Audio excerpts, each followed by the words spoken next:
Thank you so much for being here. Yeah, thank you. I'm Tyler Richards. I am the coordinator of first generation programs here at the University of Buffalo. I work in our Tutoring and Academic Support Services Center. Our overall mission is to address financial literacy amongst high schoolers in the BPS Buffalo Public Schools area. As the first generation program director, we're going to ask you a couple things so hopefully that we can push out to high schoolers who are then able to learn and get some knowledge about the financial process when it comes to applying to college. All right, let's get started.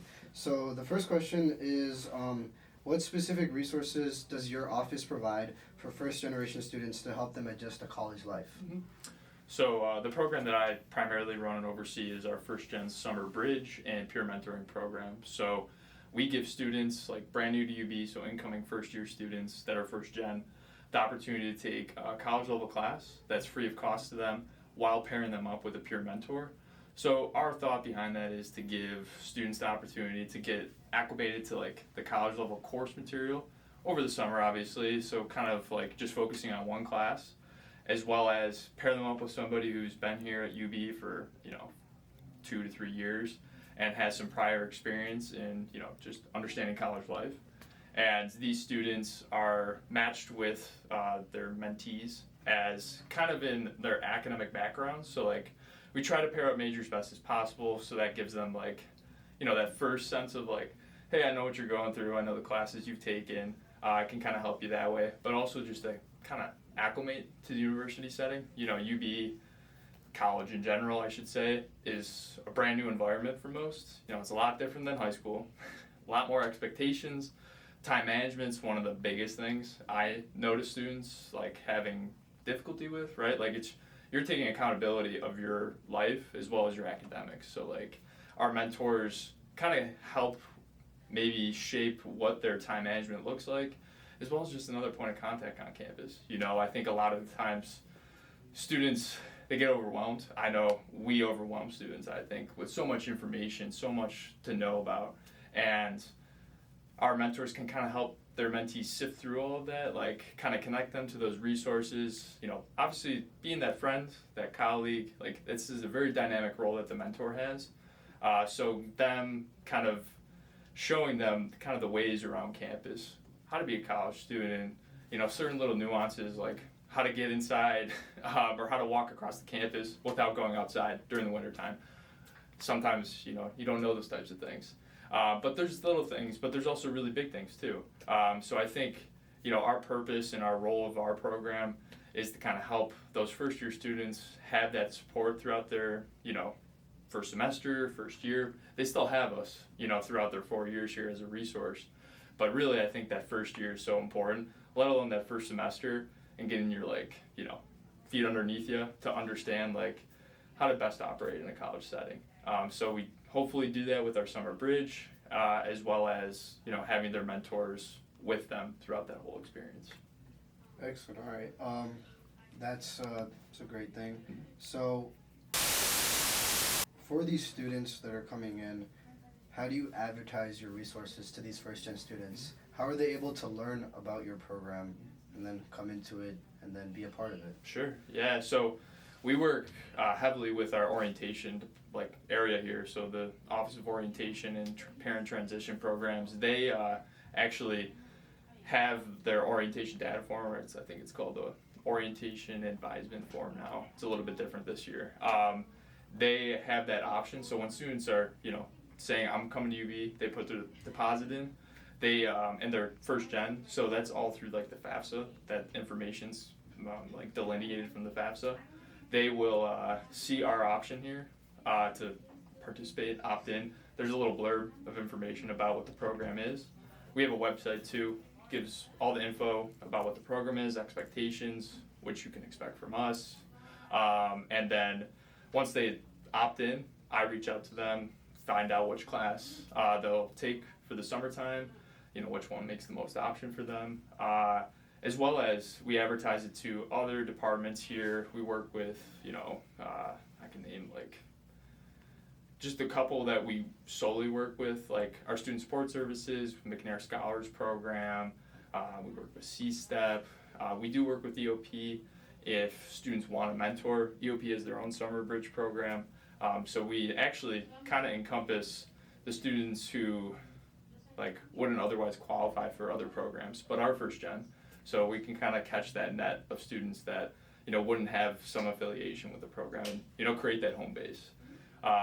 As well as just consistently throughout the semester, throughout the academic year, we work with various offices to, you know, invite students, and I think a lot of it comes from word of mouth. Like students who have been a part of the program, peer mentors, like telling other students about, hey, we have a peer mentorship program. If they did not know about it, we can connect them to that.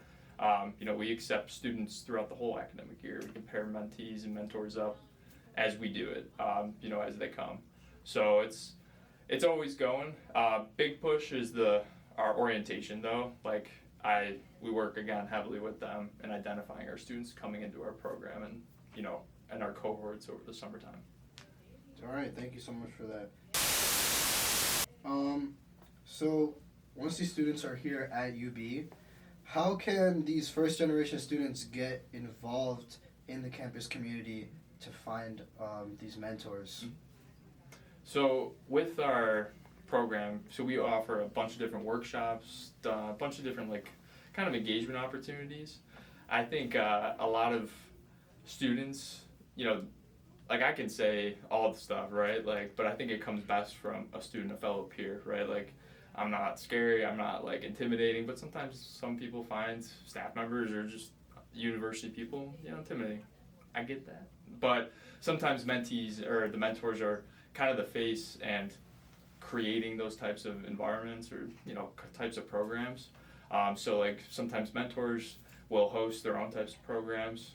We can fund it. They got to give us an outline of what they want to do and how we can best support them through that, as well as, you know, try to obviously collaborate with other offices on campus. That's one of our biggest things is collaboration across the board because, you know, I'm no expert in certain things, but I know the people who I need to reach out to and who can give us the correct information and, you know, address the things that students would need. We also do ask students, what do they want to hear? What do they need from us? Or what can I provide? We try to assess that over the summertime and, you know, put out like a little survey, a little thing to kind of see what students want and what they could see, you know, beneficial throughout the academic year. So it's definitely it's always ongoing. I'm always learning from students. I feel like I'm not as old, but, you know, I've graduated in 2021 and like, you know, things have changed, right? So I'm always listening to students more or less to figure out what's best and how I can best support them. I don't know if that answered your question. Yeah, no. Okay. Thank you so much. Yeah.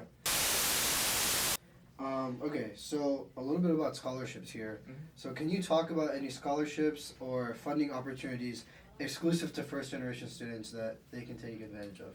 Yeah, so actually through our program, if you go through the summer bridge portion of the program, so you complete an academic, you know, that course that we offer, and then enroll in the fall semester, you actually get a little scholarship through our program.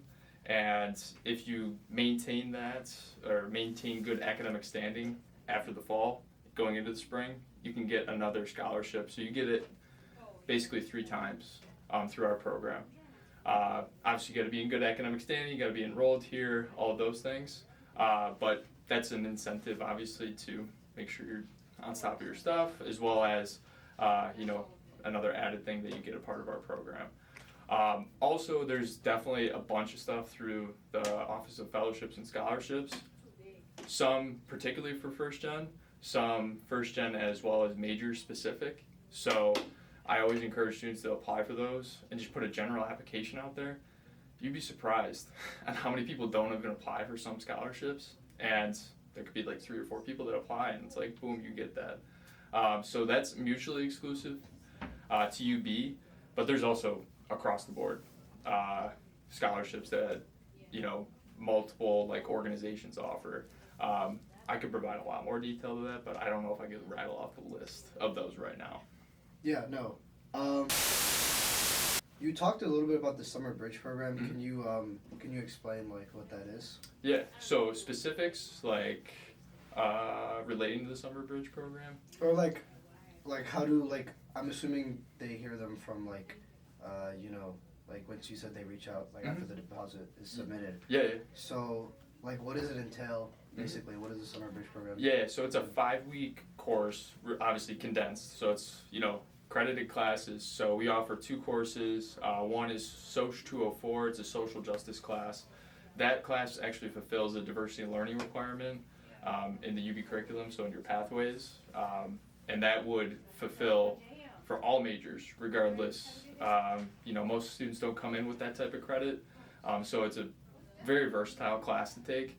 So if you come in with AP classes and we also offer this Math 114, which is pre-calculus. So if you had to take calc, your first semester, you might take that if you want to get some preparation. But that course also fulfills a quantitative reasoning requirement in the UB curriculum. So it doesn't count for nothing. So both those courses, no matter what your major is, what you end up doing, it's going to count towards your degree. So that's what our purpose was, to offer the classes that are going to count, right? And you're not just taking some class, right? It's not going to count towards anything. So those are the 2 courses we offer through that. It's virtual as well. So I think that offers up some flexibility for students, because I get it, it's summertime and there's things that are going on, vacations, whatever it may be. You work, I know a lot of students work over the summers too, so it's flexible. And we offer, our courses through variable times. So give students the selectivity to, find the times that work best for them. So that's kind of detail, I guess, of it. Okay, Yeah. excellent, yeah. Pivoting a little bit here, what are some of the biggest challenges first generation students face in college, and specifically your program, how do they aim to mitigate them, or at least some ways that they can mitigate them themselves? Yeah. There's a phrase that my director had told me back when I was a GA for this program, and it's, you don't know what you don't know. So you come into UB not knowing maybe where certain things are, what certain things are. I didn't know what the registrar's office did. I didn't know what student accounts did. Very basic things, but there's a lot of stuff you just don't know about, and maybe you don't even know what to ask. What's 1K bin? This is going to be this, a big hub for a lot of things. I think the premise of our program tries to kind of help probe those questions. Think about how are you doing in this? Are you doing okay in your classes? Oh, you're not? Well, we have certain resources. There's other resources you can use on campus. A lot of our mentors are trained to know about the resources that we have on campus. So we definitely impart the best peer mentor program to have resources available to our mentors, because again, there's so much to think about and there's so much to kind of learn and digest. I think more or less, I think I mentioned it before, is time management. I don't know, that's one of the biggest things. If you can't juggle your academic life with your life, one's going to take priority over the other, and one will maybe say it's your social life. Yeah, that might be great, but how is the academic life doing for you? And that's the thing that's keeping you here. So it's finding the balance in between everything. And I think with our program, having students who have successfully kind of managed that, and I always say too, time management's not it's not a linear thing. I think it's a thing that kind of goes up and down. You learn from your mistakes, you learn from each semester. And I think, again, the additive of having somebody who's had those lived experiences and can kind of speak to, how to manage all these things, right? Manage these different priorities. Being a first-gen student too, you're first in your family, there might be a lot of pressure on you to do well. And the expectation is, if you're not doing 100% A's, all that, then you're a failure. And I think a lot of students struggle with that piece, as well as feeling like you have to know everything right now in your first year, first semester. I don't think you're going to figure that out right away. But when you have a good schedule, a good routine, good habits, I think those things fall into place. And again, adding back into like what we do with our mentors and kind of talk about that with our mentors is think about your first year, your first semester, a semester in general. It's a cycle. Like, you know, it's pretty easy in the first 1 to 2 weeks, syllabus week, all of that stuff. And then, you know, things start to pick up and then it gets really crazy and hectic. So when our mentors are meeting with their students, they're thinking about that, like, hey, how are you managing this? I know you might have assignments coming up, you might have your midterms in the next 2 weeks. How are you managing all of that? So there's things to think about, obviously, and it's variable for each student. There's financial things, you know, whether it's comes to like paying a bill and knowing how to manage your like classes as well as like manage your UB bill and all of that stuff. I think a lot of the time students, it's very frustrating. It's flustering to know. And I think a part of our program is because we have connections across campus. Obviously, I'm not going to know if something's happening unless it's addressed to me. And that's where our mentors really come into an integral role in identifying students' issues and students' problems. Because I can help, but I'm not going to know to help unless it's being told to me, right? So I think communication across the platform is really what makes our program successful and what our mentors do. All right, that's excellent. Just moving on to our last couple here. So what would you say to prospective college students who, due to their background or socioeconomic status, you know, that being first gen, what would you say to them when they may be discouraged from applying to higher education opportunities? Well, I would say at one point in time, you know, I'm a first gen student myself, so like applying to college to me was, I was like in a cave, right? Like I had no idea where to go, and I mean my dad had some connection of knowing like what certain things you should do, but he was doing his own research. I was just following what I had to do, and I think for the most part, you can't get discouraged in the terms of like not knowing what to do. You have to ask, and that's what we did. We had reached out to, I was gonna go to there's 2 schools I was looking at. UB was one of them, and we came here. I'm from Buffalo, so I'm a local, and we came here, met with maybe 2 to 3 financial aid people, as well as people on like student accounts, just to talk about what's the best way to go about this, and you know, finding out what loans look like. And I had no idea. My dad probably had somewhat of an idea, but we didn't know exactly what to do. So we really relied on the resources that were here on campus to ask the questions and figure out like what's the best course of action to identifying our best route to getting here.